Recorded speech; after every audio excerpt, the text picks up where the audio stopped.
Let's talk a little bit about what we're doing. So I have three options here. This is one option. This is another option. And this is we're live. data cable. Hey guys, Fast data cable. we're setting up the podcast for today. Of course, China. So this is the fast one. Trying to This figure is out another one. This has got like a lot a of few technical issues, and I'm trying to figure out how to go live on my channel If they're the as same well. time, right? We're going to do this just for a short time. The first time we're trying to do that, so you can really see live. Fernando is trying to fix some issues.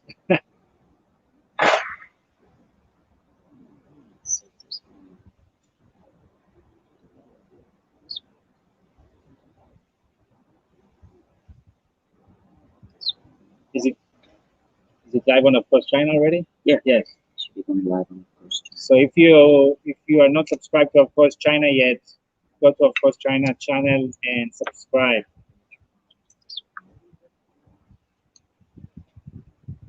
I cannot get it. It's okay. Just do it in those channels.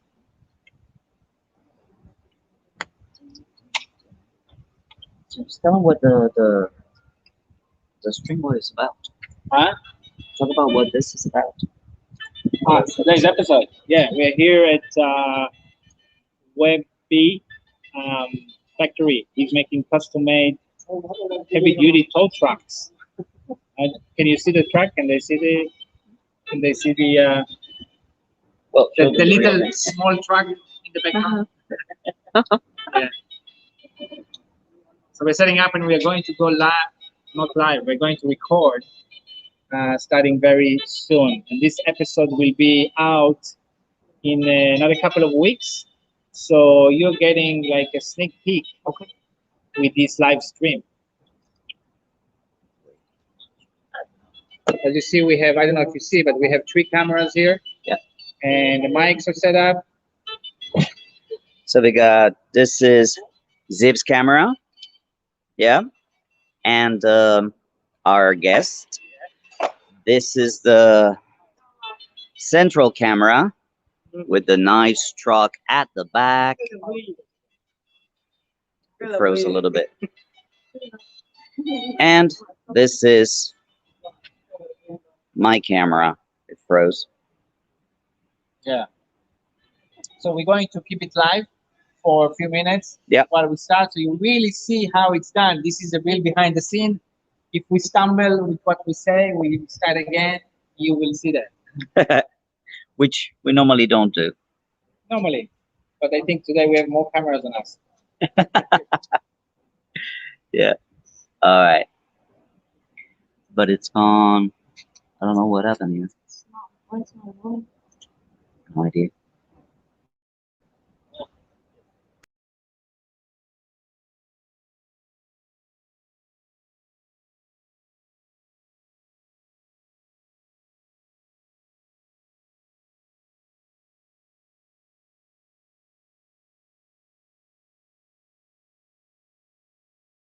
Okay.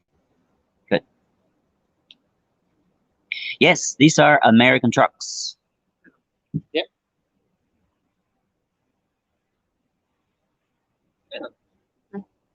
Say hello. We're live. What's your name? Money. Wani. Okay. What do you do here? I work in China. I really like it's working. Okay. How long So- have you been here? What? How long have you been here in China? No, I don't speak China. Oh, how long? How live long? here? How many years? I live here last 1 year. 1 year. 1 year. I lived here before this program. Okay.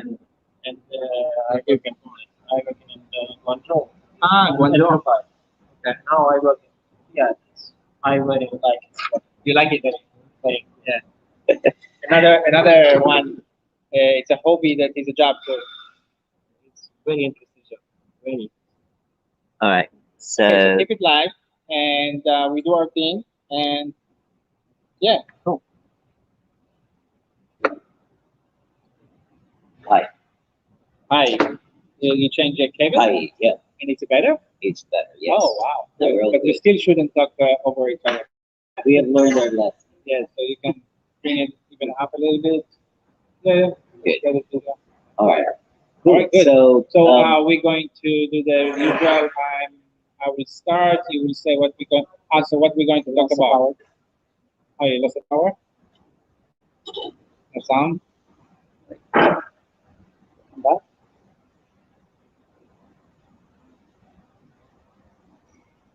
I think I plugged it this way.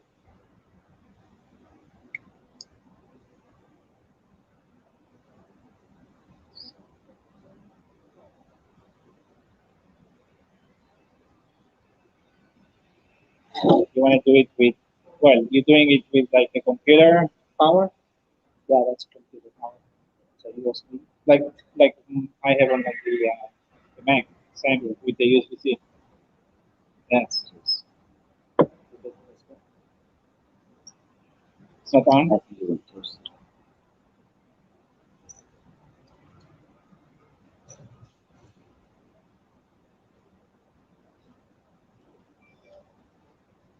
Yep. I want to try my iPhone. Yeah, maybe try a different cable. That cable seems to be on and off. It's rebooting, but I think the cable's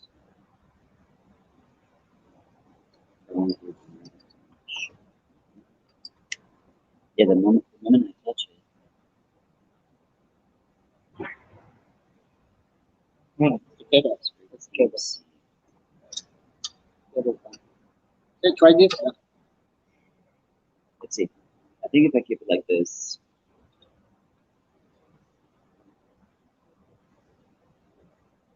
I think that the connection is kind of like, but should be alright. You want to try the other cable? Let's keep the headphones on and let's see Yeah. what happens. I'll monitor it. All right. So, Okay, so I will Webby, Webby, yeah, from Canada. So this is basically, guys, this is how it goes. My wife is coordinating with the switcher, so she starts recording. 1, 2, 3, go. Right now, I start recording the audio. I clap. What? Hi, Hello, and welcome to of course. China.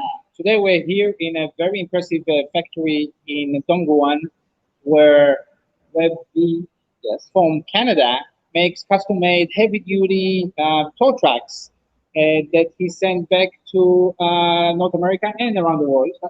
Right?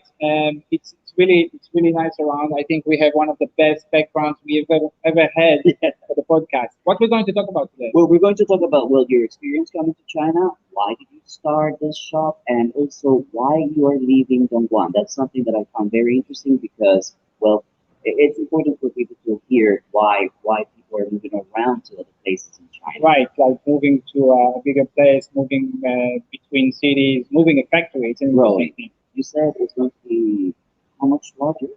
It's 5 times larger than where we are now, so it's a very huge, big growth spurt for us. Okay, so we're going to talk about all of these in a moment. Stay We're gonna tuned. keep the live stream, which you're probably going to be seeing a few days earlier, for a few more minutes. But we're not going to be going live the whole thing. So you're gonna have to subscribe to the channel and keep an eye on it. This is for the live people. Actually, we haven't said for the in the episode that we are doing a live stream right now.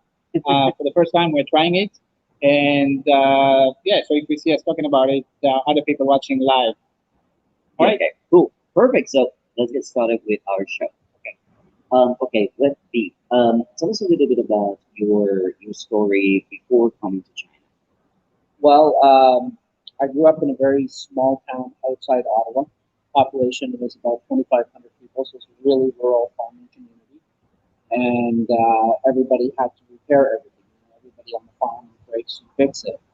And so I had this major mechanical background. And I opened up a shop. I sold my shop, and became successful, and then I started driving tow truck. You told me the other day you were like you started at 16. At 16 years old. 16, you opened a shop. Correct. That's impressive. I was always very in tune with cars and trucks, and I loved equipment, so it was always my passion. And when I was going through university, I needed just a little bit of money, so I drove tow truck part time. So it was kind of like my part time fill in job. And then Towing towing vehicles, regular. cars, regular cars. But I always dreamed of driving a big truck. Okay. Because you drive this small tow truck, and your vision and your dream is always, I want to drive that big one. You just see the big truck going down the highway, and you fall in love, and you're like, oh, I can't wait till I have enough money to buy one. So then I bought one, and when I bought one, I didn't know how to drive it. So I had to learn how to drive it. I had the money to buy Just bought it. it first. I bought it first, and I didn't know how to use it. So It's it a lot of actually- buttons. Yeah, there's a lot of buttons. So it actually sat for almost a year before I had before I had the time to learn how to Do you drive remember it. what truck was that? Yeah, it was a Volvo. Okay. It was a Volvo. It was like I didn't really know much about heavy duty trucks, so I bought it from a guy that was a friend of mine who he sold this truck to me, and after that we've become friends for life.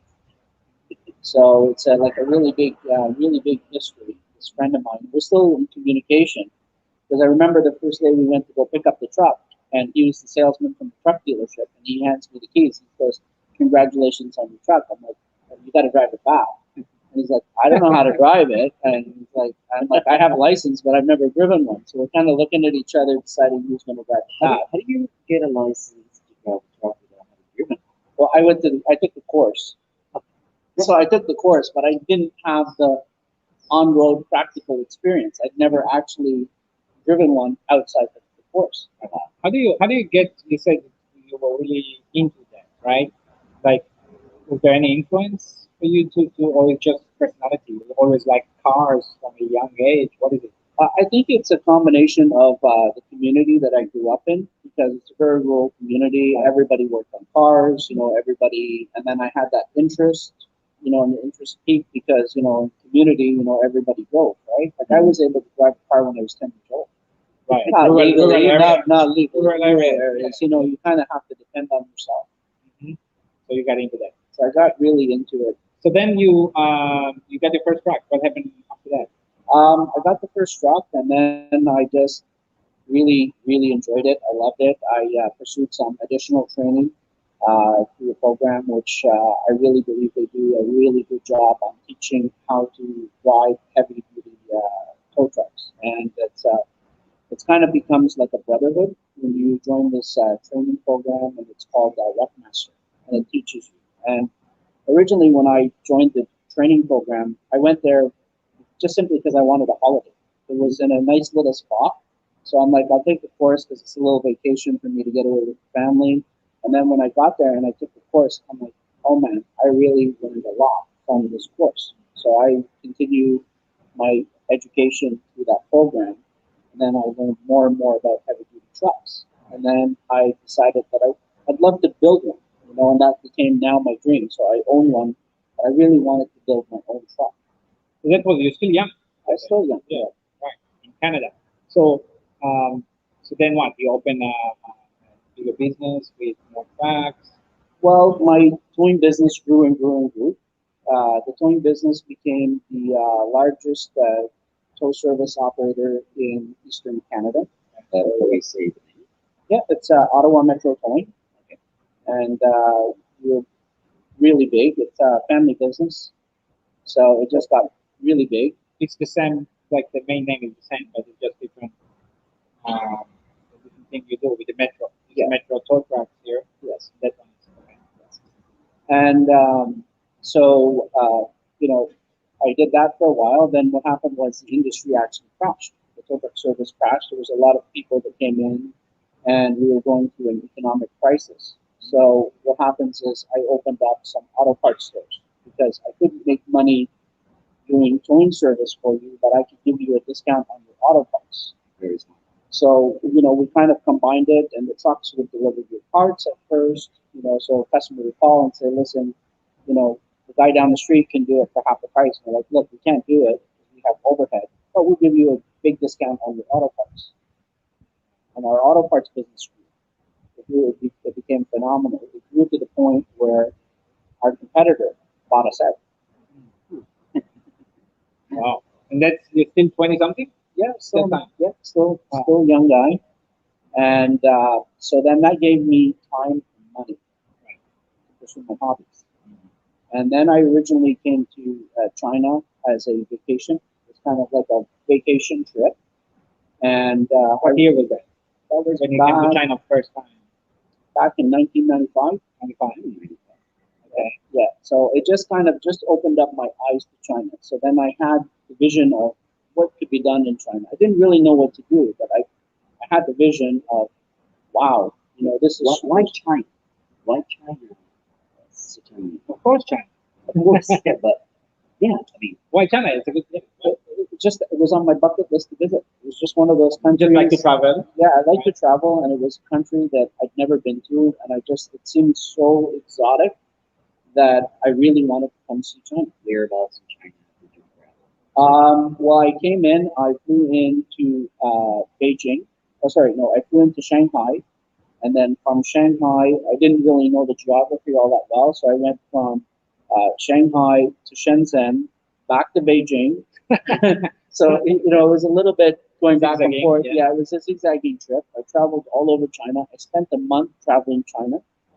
And I really, I fell in love with the country. I fell in love with the people. Why? It was just amazing. It was kind of like China was growing and it was opening up, and people were so friendly, and it was different. It was Very really different, and it was no matter when I went back home and I described it to people, they just couldn't understand China. Yeah, so I think that hasn't changed too much. You mean the fact that people can't understand China Yes, people before who they have come? never been to China, it doesn't register. Like I would say, we would not talk. Yeah. We didn't come. All right, and then you ended up your holiday. You went back home, and Then I had the China dream, right? I had the China dream, and then I decided that I wanted to pursue importing the tow trucks. So I contacted a company. We imported some trucks Chinese company. from a Chinese company. We went through the whole This one we were still talking about the smaller tow trucks. small and big, Big too. and Okay. big. And so I came in here. I ordered the trucks. We went through the whole Chinese process of going back and forth, and even after the order, price increase, change, this, that. And for me, I was just so happy to get my trucks. And then when I got the trucks, it didn't work. oh my god, I was going to ask how was the quality. Yeah, so it didn't work. So what we did is we went back and then we asked the company to send some staff, and we would teach them how to build trucks. Because Where was that company? Do you remember? In China. It's here in Guangdong. Yeah, it's in Guangdong. And so they didn't think we could get the visas. So we approached the Canadian government. We explained the situation that we had, and we were actually a very big toll provider in our city. Ottawa is the capital of Canada. There's a lot of government there, so we went to the government, we talked to them, and we were able to get work visas. So they were very, at that time it was early 2000s, so it was really difficult to get a visa to Canada. So when we came to the company and said, look, we'll bring these people to Canada to teach them and try and repair these trucks, and they're like, yeah, if you could do it, go ahead. And we did it. So then they're like, oh, what do you mean? You're taking our staff to Canada. And so we did. We took the staff to Canada for 6 months. 6 months. 6 months, yeah. And they had a phenomenal time. So we kind of introduced them to Canadian culture. We took them skiing, we took them skating, we took them to Niagara Falls because they came in the fall and they left near the end of the spring. So this is a factory that makes tow trucks in Guangdong, and you already basically operated with them very closely. Very closely. By bringing people for 6 months. For 6 months. So how many people? Sorry, did you bring to Canada? 12 people. 12 people.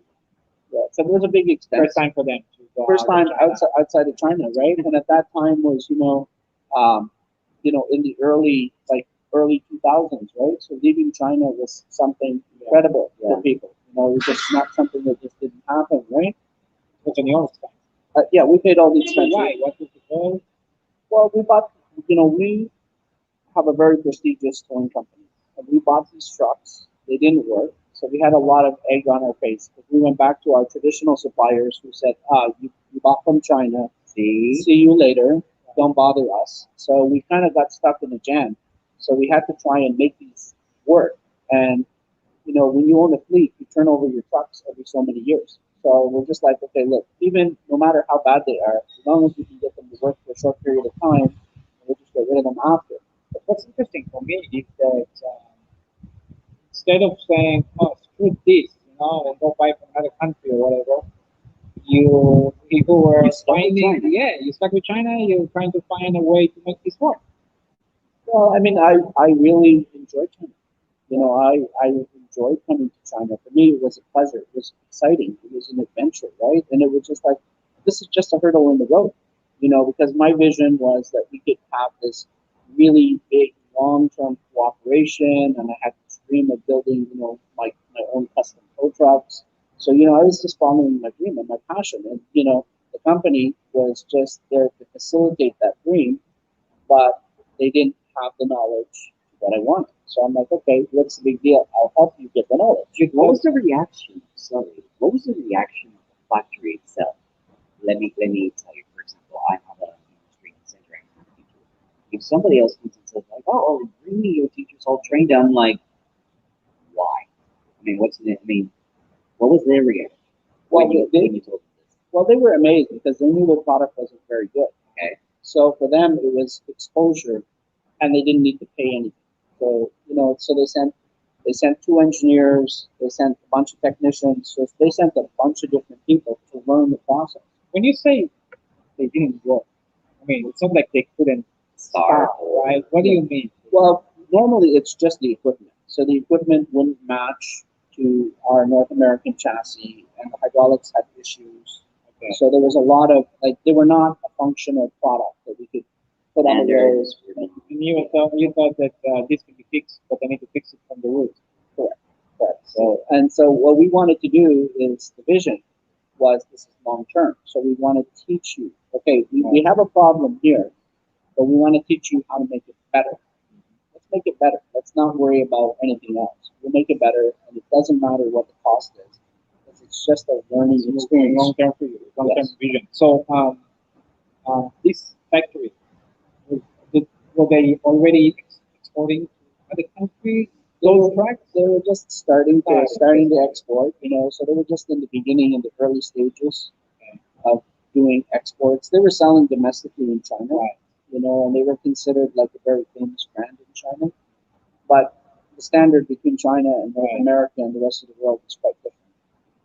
Okay, I want to take a very, very short break so that we can end our live Live stream. stream. So remember, guys, if you want to see the end of this show, I want you to please subscribe to our channel. Of course, China is going to be out in a couple of days. So now my lovely wife and assistant is going to press the end broadcast. On there, yeah. Can you pass me the phone?